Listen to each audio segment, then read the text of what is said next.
After the last video I did on the topic, RBGF matches have turned into absolute chaos. I've received literally over 1000 comments, both on the video itself and on the Reddit posts of that video, of people expressing their opinions on this subject. Now originally in this video I only wanted to go over some of the comments that I see more commonly, and then I had to try to point my own view on those comments or correct some of the misconceptions. However, things have changed since then. And in fact, I've started to think that maybe this whole close air support issue is just a symptom of a bigger problem. So in this video we're still going to go over some of the most common comments that I found on the issue, as well as trying to expose the bigger problem here, the bigger culprit. Firstly, this comment by David Fisher. This is something that I saw a lot. The simple, just use SPAA, bro. How to fix it? Get good? Take AA vehicles with you from the start and learn to fucking aim with them. For me as a lover of AA vehicles, this is not a problem, but a feast for me to farm plane kills. But I see many players either not having an AA vehicle in their lineup at all, or being so bad at aiming with them that it's really irritating how they are able to aim with the tanks. This comment raises a couple of points. According to him, the fix to the CAS spam is to take AA vehicles from the start and to learn how to aim with them. Now, my own opinion, taking AA vehicles right from the start is a horrible, horrible idea. Due to the way that the spawn point system in RB works, you want to take your strongest vehicle from the start, as to ensure the highest chance of you being able to get together more points, more spawn points, in order to spawn into the rest of your lineup. Now, there was once a time where AA vehicles were abused as tank destroyers. You had two vehicles like the ZSU-57 and the Kugelblitz, which were extremely good at taking down enemy tanks. In fact, I even did a rant on the ZSU-57-2 years ago, complaining about this. Since then, things have changed, however. Most of the belts have been rearranged so that they don't have full belts of their most effective anti-tank shell anymore. And specifically in the case of the ZSU-57, for example, the hull break mechanic has been introduced, which means that they simply can't take shots like they used to before. Whereas before they didn't have enough armor to even trigger fuses, and then they had so much crews and were so spaced out, they could literally take more shots than a main battle tank at top tier back in the day. Now, ZSU simply get hull broken by the first shot they get hit with. As a result, anti-aircraft are now less effective in the anti-tank role than they are in the anti-aircraft role. Which is good, that's how it's supposed to work. The problem is nothing was actually done to improve the anti-aircraft capability. You see, in arcade mode you get the lead indicator, which makes going against aircraft actually much easier. It isn't a 100% accurate tool, but it massively helps you with practicing and hitting your enemy. In RB, this isn't the case. Now as an aircraft, you are fighting in a 3D space. You can move anywhere you want, when you want, and you can go at any speed you want. As a pilot, you're shooting at a 2D environment. Tanks can only move in 2 dimensions. And in fact, in most cases, tanks can only even move only forwards and backwards. They can't simply hop to the side of the tracks. This makes it very easy to predict where a tank is going and where it's going to be. And since tanks are also pretty slow, you generally always know the general area of where a tank is supposed to be. Also, since you have the advantage of third-person view, you can simply look around and scout around and spot your own targets. With a trained eye, it is very easy to spot even hidden tanks. AA vehicles don't have it that easy. Now, not even commenting on how nations like the Americans and the Russians generally have less effective AA with just slow firing guns, AA have a much harder time actually hitting their enemy than the aircraft do. They have to hit an enemy in a 3D space, not knowing the speed, not knowing the distance, or not knowing the angle. The only way they can get a lead in is by firing shots and watching their tracers. The problem is, those exact tracers that are supposed to help you aim also pinpoint your position for the entire enemy team, be it the aircraft in the air or be it the tanks on the ground. How many times have you in a light tank or medium tank seen enemy tracer fired going up into the air and then try to flank and take down those AA for an easy kill? How many times as a pilot have you seen tracer fire coming in your general direction, which then simply evade you to avoid the general area where the SPAA is, still allowing you to destroy the rest of the team, or simply fly away, fly low, out of the line of sight, knowing where the enemy SPAA is, the general area of where the SPAA is, only to then come in a sneaky attack and take them out. Couple this with SPAA generally being very weak to guns, given that they are mostly open-top vehicles, And you have yourself a situation that is as follows. Now I'm not going to deny that SPAA can be very effective. A good SPAA player against bad pilots is going to absolutely wreck the floor with the pilots. An example of this, for example, is the recent video by the Orange Doom. He is a good SPAA driver, and the pilots he was facing against were flying low and slow, they were going directly at him, and even when they shot his open-topped vehicle, they didn't manage to take him down. This works the other way around as well though. You can have very bad SPAA drivers and a single good pilot. In fact, some of the footage you're seeing in the background is a match I had in the F2A, in which the enemy spawned a lot of AA. I think there was a total of 6 or 7 AA in the match, along the whole match, but I was simply able to take them down one by one. A good pilot knows how to evade an SPAA quite easily, and when to strike and when not to strike. Couple this with, for example, if you have 2 good pilots, you can have one pilot acting as bait, and whilst the SPAA is shooting at the one pilot, the other pilot comes in and strikes him down. This is also something I do a lot. Playing bait, connecting my teammates, take down the SPAA. But where the imbalance really shows is when you have a good SPAA against a good pilot. All things being equal and both players having an equal skill level, the accurate is simply going to win.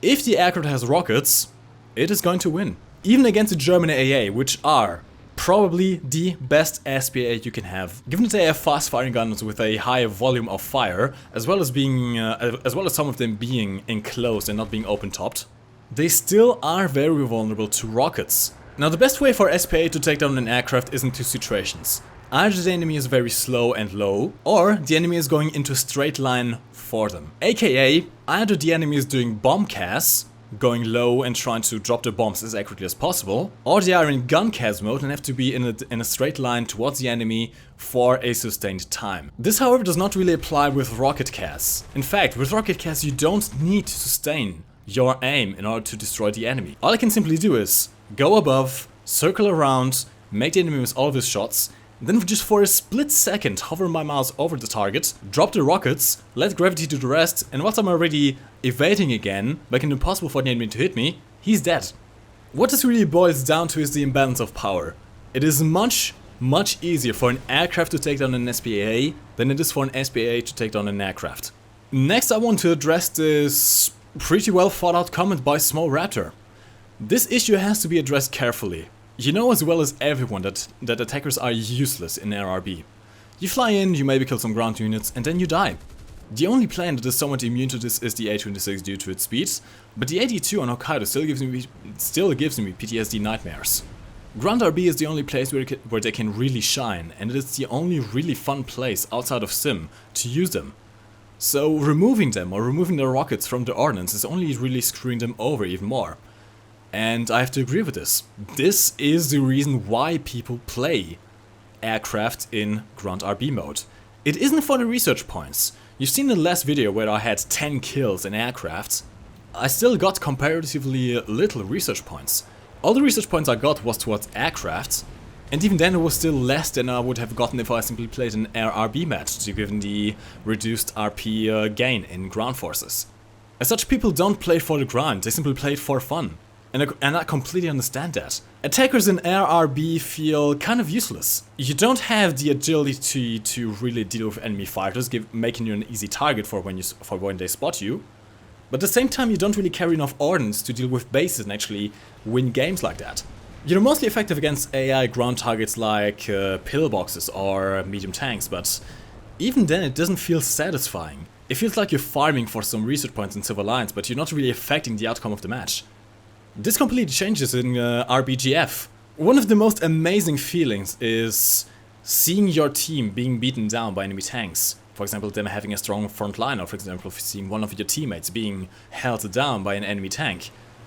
And then you come in, like the saving angel, with your wings. You swoop in, you kill that tank that's shooting at a teammate, saving his life. He says thank you in the voice chats, and you just feel amazing for actually having done something. You've actually affected the outcome of that battle. Same thing happens when you, for example, destroy the enemy CAS, when you destroy the enemy SPAA, when you destroy a flanking tank that's just about to kill the entirety of your team, when you kill a spawn camper. You really feel like you're actually doing something, like you are important, like you are affecting the outcome of the match, which is something you simply don't get in an ARB. So I definitely understand why people play attackers in RBGF and why it's just so fun to do that. It's one of the unique aspects of War Thunder. However, you can't put the fun of one side above the fun of what the game mode is supposed to be. Yes, it is very fun playing aircraft in RBGF, but it's not so fun being in your tank being blown up by said aircraft. And so he proposes a solution. He says, increase their spawn points to where you need to cap plus kill, or like 2 or 3 assists to spawn into them. Increase the spawn points required for fighters with ordnance, even more than attackers since they become more useful after expanding the rockets or bombs, and possibly reduce the spawn points for fighters. And this I can completely agree on. The problem with the video that I explained was that people were simply taking AA, rushing the cap, getting enough spawn points of that to spawn into attackers, essentially skipping the whole tank aspect of tank RB and going straight towards the CAS. And since they had CAS up so early, it was very easy for them to boot enemy players straight out of the game who just spawned into the heavy tanks and didn't have enough spawn points to spawn into anything else. As it's also denying them of getting their own CAS or their own air cover in the air. Now by increasing the spawn point requirement for attackers and reducing the spawn point requirement for fighters, this is going to balance out. This is going to balance it out indeed. It's going to be harder to get attackers into the air, which also makes them more rare, and at the same time it's going to increase the likelihood of having air cover already in the air. And since fighters with the exception of some, like the Yak-9T and German aircraft with the Mk103 cannon, can't really do anything against tanks themselves, except for open-top tanks, it's also much more balanced. Fighter aircraft that can't deal with tanks generally only serve as spotting purposes, as spotting planes, which still helps out your own team. In fact, he adds, knowing Gaijin, I am worried they will go full nerf hammer and screw it up as they usually do. The CAS shouldn't be unobtainable for everyone but the best players. That would just make the issue worse in my opinion. But should be available to the average player after getting 2 to 3 kills after spawning in a medium light tank destroyer. I can completely agree on that. Now I specifically skipped the third message for a reason. You're going to see that later on towards the end of the video, because that actually goes into territory of what Gaijin is doing about this issue. Now it's all simple to simply talk about how allied CAS is so effective. But I'll have to prove it to you as well. And as such, I went to thunderskill.com. Now before you write your comments, yes, I am fully aware that the Thunderskill is not a 100% accurate representation of actual win rates in War Thunder. I do know that. Thunderskill only takes the stats from people that are signed into Thunderskill. That's not the entire population. However, it still gives a very good indication of what's happening in general. So what we have here is the win rates and kill to death ratios after the past month of some of the most used vehicles in between battle rating 6.7 to 8.3 across all nations. Starting off with the US, we have the win rates and KDs of the M551 Sheridan, the M48A1, the M60A1, the M46, the M103, the M60, the T95, the M47, the T29, the M56, the T92, the T34, the T95E1, and the M60A2. I want you to look at these numbers, okay? What you can see here is that the Americans are actually pretty damn balanced. The KDs range from not too stellar, like with the first M60, which is probably a result of this being the first tier 5 tank that many people unlock, to pretty good, like in the T95, which is explained by the great armor of that thing. But overall, the win rates are actually pretty balanced. They hang right around 50%. This is a perfect average of win rate. Next, let's look at the Russians. There I've taken the stats of the IT-1, the T-62, the Object 906, the T-10M, the T-54, 51 and 49, the ZT-57, the T-54, 47, the IS-3, the IS-6, the T-44, 100, the Object 268 and the T-55A. Now here to notice that the Russians don't really have any 6.7 tanks. I think they only have one premium 6.7 tanks, so these are actually tanks that are more 7.0, 7.3 and up. But you can see the win rates are actually a bit higher here. They hang right around 60% for most of the tanks, at least above 55%, with some exceptions being the first T-54, the ZT-57 and the T-54 100, which is actually expected given the performance of those tanks. You can also see the kill to death ratios, which hang pretty much right around average. You have the AS6 in the T-55A and the T-10M, which have very, very high kill to death ratios, but stuff like the IT-1, stuff like the T-54s And especially the ZSU-57 just, they don't really fare too well. Around average, but not too well. As a result, the USSR has a higher average win rate and a higher average KD than the Americans, if I'm not mistaken. We're going to see the correct averages at the end. And next up is Germany. Right, this is where I want to make the point. I've seen many people saying that German players simply suck. But do they really though? The win rates are absolutely awful. We have the Raketenjagdpanzer II, we have the Raketenjagdpanzer II Hot, we have the Leopard A1, we have the Jagdtiger, we have the Leopard 1, we have the Maus, we have the 10.5cm Tiger, we have the Panther II, we have the Tiger 2H, we have the Tiger 2 SLA, that's the Premium Diesel Tiger, and we have the RE251. And look at the damn win rates. The average win rate of the Germans is 42%. That's horrible. That's by far the lowest win rate of all the nations we tested. I couldn't test the win rates for the Japanese team, but given that the Japanese are always teamed up with the Germans, you can expect something similar in terms of win rate. Interestingly though, the KD doesn't reflect the win rate. Yes, German KD is the lowest out of all the nations at an average of 1.3 kills per death. But that's only 15% lower than the British. So if KD is a representation of player skill, and player skill is what determines also the win rate, if the British have a 15% higher KD than the Germans, they should also only have around a 55% win rate, right? Except no. Look at the win rates for the British tank. We are testing the Conqueror, the Centurion Mark 10, the Chieftain Mark 3, the Conway, the Carnarvon, which I mistyped there, the SRV-81, the Tortoise, the FV-405, the Vickers MBT, and the Chief Mark 5. And look at those damn win rates. Carnarvon 6.7 has almost a 70% win rate. Also look at the KDs, very high across the average. So how do the average win rates and KDs compare across the nations? Well, here it is. The US has an average win rate of 53.3% and a KD of 1.41. They're pretty much smack bang in the middle, very balanced both in the win rates and the KDs. You have the USSR, which is better than the US, slightly better by 3% in the win rates, and having a 1.52 kill to death ratio, the second best nation in KDs. You have Germany, which is by far the worst, having only 42.2% win rates and a 1.32 KD. This is really quite horrible. This is way below the average of win rates. And then you have Britain, which is way above the average. 64.3 average win rates and the best KD at 1.57. Is this because all the British tankers are professionals? No, of course not. Is it because all the British tanks are good? To some extent, yes, the British tanks from 6.7 and up are very good and probably might be the best, but it still doesn't explain the massive difference in win rate. So could it be that maybe the Brits not having a substantially higher win rate than the rest, but having a substantially, massively higher win rate than the Germans, for example, could be explained by the close air support? Could it be that Wyverns, Fireflies, Spitfires Mark 24s with their RP3 rockets are destroying German teams? I think so. Looking at the stats, that's the best explanation I come up with.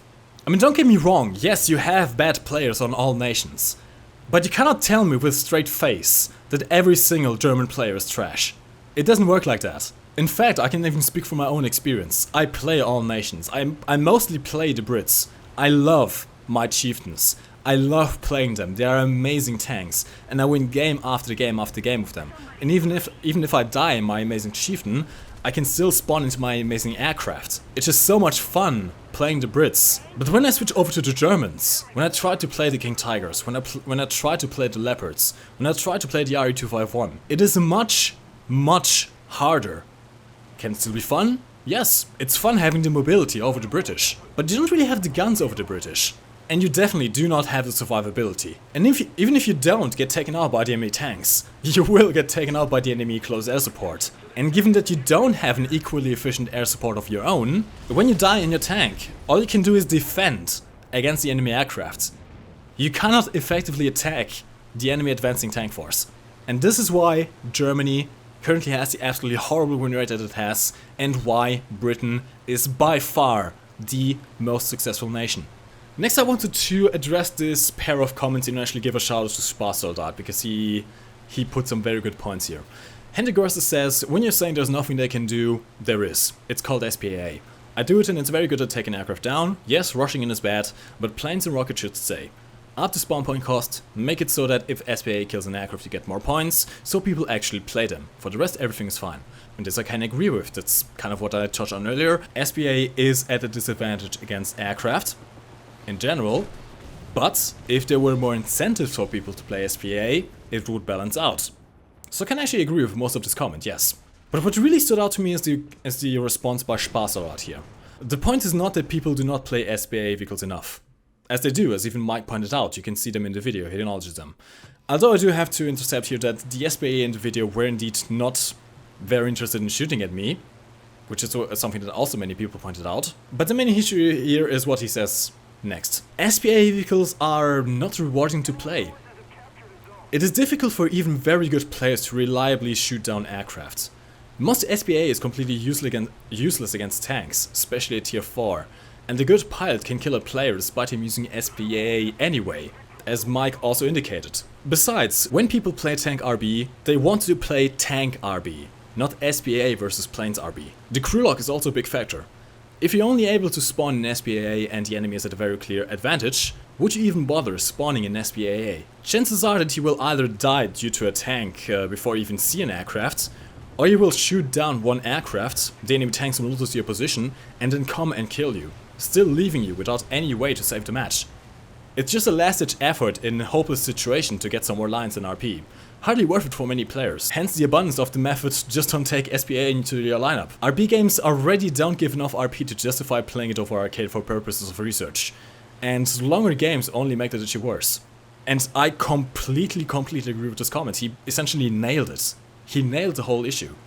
SPAA are simply not fun to play, and worse than not being fun to play, they're not rewarding to play either. In the rare case where you have a good SPAA driver on your team and the enemy team is completely stupid in their pilots, yes, the SPAA player can turn the game around. But all the enemy team needs is one good pilot, and your SPAA is useless. And finally, to round up the comments and lead us up to the next issue at hand, is this comment by Max TV. If you don't know him, which I honestly doubt, Max TV is an Australian Warframe YouTuber. I'll leave a link in the description down below to check out his channel. I do recommend checking him out. He's a good guy. This comment is what made me think a little bit more about the issue. He says, "This is actually one of the reasons I stopped playing tanks, Mike. Between this and the spawn point system's tendency to generate snowballing matches, I just lost interest." The spawn point system generating snowballing matches. This is what made me think so much more about the issue. You see, the reason why close air support is such an annoyance and such a game changer is because of the way the spawn point system works. In the last video I showed how, by simply taking a fast SPAA, rushing the cap, getting the points for spawning into an attacker, gave me a Firefly, which has 16 RP3 rockets, potentially 8 kills. And with that Firefly, I proceeded to clean up the enemy heavy tanks. Now those enemy heavy tanks, by the time I really was in the air, they hadn't reached any of the capture zones. They hadn't even seen combat yet. Meaning, they hadn't generated any spawn points. What I was doing is not simply killing tanks, but killing the player themselves. I was reducing the numbers of the enemy team, which gave my team the numbers advantage. And this is why allied CAS is so damn effective. The problem is not bomb CAS. Bomb CAS is very tactical, but it has a very high skill and risk requirement, whilst only giving you 1 or 2 kills before you have to go back to base and rearm. It is not efficient. Gun CAS is slightly more efficient, but it also requires skill and putting yourself at risk of being shot down. Rocket CAS, however, is a very low risk, medium skill activity that is extremely efficient. You can literally kill half the enemy team before having to go back to base, and that's simply not good. But the main problem here really was that only one side got access to rocket CAS. The most effective, by far, type of close air support was reserved to the Russians, the British, and the Americans. Especially the British. Yes, the Germans and the Japanese do get rockets as well. The Germans have the 21cm Wurfgranate, and the Japanese also have a big pair of rockets which I forgot the name about. But here's the thing. Those rockets are one-time use only. They are effective, but not efficient. You drop your rockets, you have to go back to base to rearm. And as such, you saw this massive gap in efficiency between the two sides. The Allies simply were much more efficient with the CAS than the Germans were, which resulted in the problems that we saw. And since the Allies were much more efficient, they could also abuse the spawn point system much more. Simply deleting the enemy team before they had any chance of fighting back. Now I want you guys to remember the April Fool's event 2017 here. Do you remember the Modern Tanks event? Do you remember why it was this much fun? This is a screen cap I have of one of my older videos on the April Fool's event, and I want you to notice the spawn points here. You're seeing that right. In the April Fool's event, tanks did not require spawn points. You could simply spawn them in indefinitely. It didn't matter if you got blown up within the first 5 minutes of a game. Even if you didn't do anything, you could still respawn. You could still be there for your team and maybe have better luck next time. On the other hand, the helicopters took a lot of spawn points, 900 spawn points. You had to get a couple of caps and a couple of kills to spawn into a helicopter. Now the helicopters were extremely efficient, of course. They had 80 GMs which you could fire from 2 kilometers away and still hit a tank, and was also very hard for the tanks to take the helicopters down. But it didn't really matter. Given that the spawn point requirement for the air support was so high, it was much fewer and farther between, and given that the tanks didn't require spawn points, it didn't really matter if you got blown up. You didn't really feel too bad about it. If you got blown up, yes, okay, you had a disadvantage, the enemy might cap the point. But it didn't mean that you were out of the game. You could respawn and try again. And the same thing happens, for example, in arcade mode. I do play both game modes. I do play arcade and RB tanks. RB tanks probably more than arcade at this point, but whenever I'm trying to grind efficiently or whenever I'm just fed up with the RB system, I go to arcade. In arcade mode you have 3 guaranteed respawns. No matter how bad you do, you can always count on your 3 respawns. And this just makes the game much more fun. There's none of these bullshit moments where you get sniped across the map within the first 2 minutes, where you are unlucky and you waste your chance and you just get taken down in your first tank, and then you cannot spawn into anymore. In arcade, okay, you might have just lost your most potent tank, but you can still try and affect the game, and you can still help out your team, even if you died. I have a feeling the Gaijin is somewhat aware of the spawn point system, since they are tweaking it themselves in simulator mode. Recently they've rolled out an update for simulator mode, where you have a set amount of spawn points, I think it's 1000 spawn points, and from there you can choose what you want to spawn. Aircraft take 500 spawn points, which means that you can spawn into 2 aircraft or 1 aircraft and a couple of other vehicles. And according to the effectiveness of the vehicle class, they cost different amounts of spawn points. This allows you to be able to play and get unlucky, get taken out in your first vehicle, but still be able to spawn in more times and affect your team more. And this generally makes the game a lot more fun. Now I personally would like to have something in between in realistic mode. I don't want infinite respawns either. That would make essentially winning the game by wiping out the enemy team impossible. Just doesn't work. However, limiting everyone to 3 spawns might also not be the best idea, since there should be some kind of reward for the best players. So what I could propose instead would be having a set amount of base respawns, say somewhere in between 2 or 3, and then, according to how you do in the battle, if you capture points, if you kill enemy tanks, then you get more spawns. This would result in people actually wanting to play RB more, since it's much easier to get into. The overall research point grind being faster, since you don't have to jump into a different game and wait for the whole queue again and traverse the entire map again in the case you die, and it would just make the game a lot more fun overall. So what is Gaijin doing to address the rocket spam? Actually, something quite great. This is a translated quote taken from a Alconafter stream. Alconafter is a Russian YouTuber who did a interview with a War Thunder developer, and the dev said, "Currently all rockets use an old damage model and will be reworked to a new one soon. As such, missile damage will be similar to those of tank shells with similar HE filler, and their effectiveness will drastically decrease. This change will be implemented in a minor patch simultaneously with 1.71 or later." What this essentially means is that currently in patch 1.69, rockets are massively overperforming.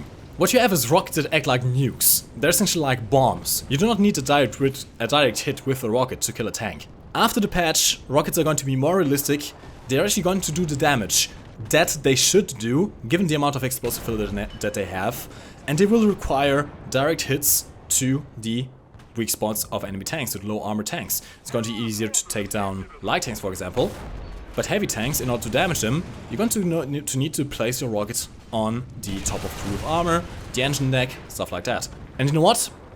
This is perfect. This is actually the perfect fix to the rocket spam, at least.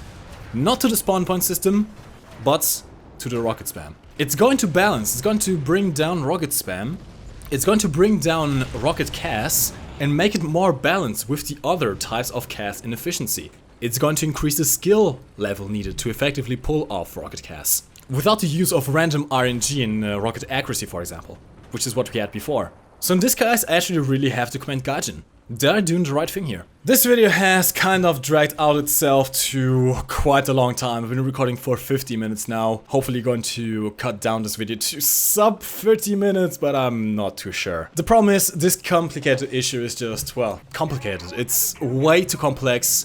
There isn't a single, simple answer to it all. And as such, I really want to make sure that everything I say is, well, based on something. And hopefully correct. Of course, you guys do feel free to voice your own opinions in the comment section down below. What you think about the whole issue, what you think of the fix that Gaijin is going to propose now. But I do want you guys to try not be too tunnel visioned, let's say. Simply saying, just spawn SPAA, bro. You saw, it doesn't work. I explained in this video why it doesn't work. Anyways, lads, hopefully this is the last I will have to do of ranting in War Thunder for the next couple of months. I will now try and use my dev server footage before the patch drops to talk about some of the new vehicles there and what I think of the maps, for example. The maps are absolutely amazing. Oh my god, I want dev server to open up again. I have Panzer 70 withdrawals right now. It's going to be a fun patch. But more on that later, not in this video. Hopefully you guys enjoyed this video. Thank you very much for watching it. And as always, my name is MikeGoesBoom, and I'll see you in the next one. You can lift your head up to the sky. Take a deeper breath and give it time. You can walk the path among the lines with your shattered frame of mind. Or instead you could always stay. We can wait right here and play until somehow you can find